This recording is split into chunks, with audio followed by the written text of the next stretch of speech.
Tara, samahan nyo ho akong magluto ng paella. Kung gusto nyo ho naman ng ganito, pwede nyo hong sundan ang recipe ko. Nagisa lamang ako ng bawang, sibuyas, maraming kamates, at nilagyan ko po ito ng kakang gata. Ito ang ihahalo natin, seafoods. Pagkalagay ko ho ng gata, ito ay akin ang tinimplahan at nilagyan ko ng tomato sauce at pinakulo. Saka ko po inilagay yung sinaing na 4 cups regular rice at 2 cups malagkit.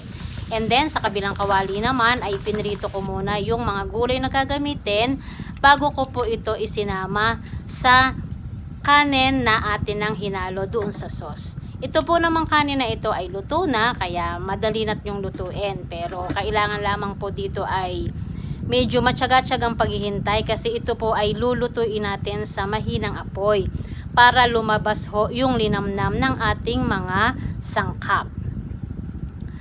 Mapapansin nyo ho naman sa pagtikim nyo, masarap na, pero habang ito ay unti-unti pang naluluto, unti-unti pang lumalabas yung sarap ng bawat sangkap ng ating inilalagay dito sa ating menu.